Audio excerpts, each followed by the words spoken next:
एक लड़की की दिल छूने वाली कहानी। वह सिर्फ 17 साल की थी जब उसकी शादी एक ऐसे आदमी से करा दी गई जो उससे लगभग 14 साल बड़ा था। शादी के 1 महीने बाद उसे पता चला कि उसका पति शराबी है। सच्चाई सामने आने के बाद वो हर रात उसके साथ दुर्व्यवहार, मार पिटाई करता था और उसे अपनी माँ से पैसे लाने के लिए मजबूर करता था।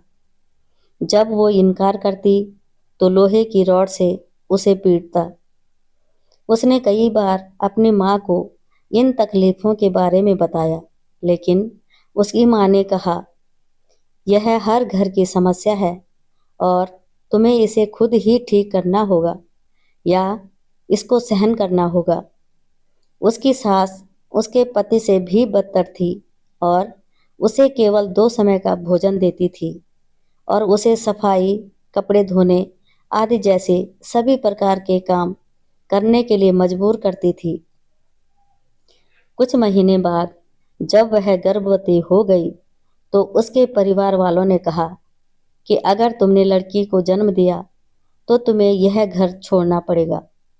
दुर्भाग्य से उसने एक लड़की को ही जन्म दिया। वह दिन उसकी जिंदगी का सबसे बुरा दिन था और उन्होंने उसे बुरी तरह पीटा और घर छोड़ने के लिए मजबूर कर दिया। ऐसे में कोई क्या करेगा? उसने आत्महत्या के बारे में सोचा, लेकिन उस बच्ची के चेहरे ने उसे रोक लिया। वह जानती है कि उसे अपनी बच्ची को सफल बनाने के लिए कड़ी मेहनत करनी होगी। उसने अपनी सोने की बालियां बेच दी और एक पेपर कैरी बैग फैक्ट्री में नौकरी करने लगी, जहां उसे सिर्फ 150 रुपये 2000 कैरी बैग बनाने के लिए मिलते थे।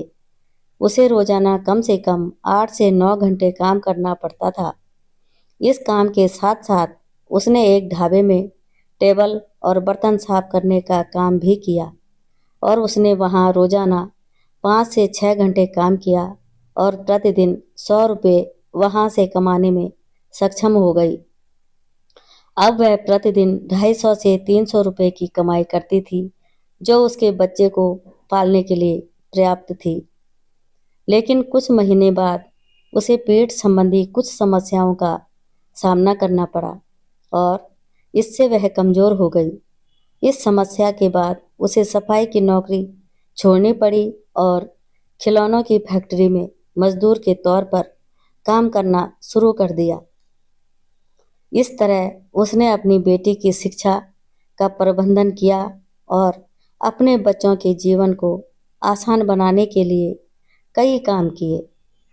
वह जानती है कि भगवान केवल उनकी मदद करते हैं जो कड़ी मेहनत करते हैं।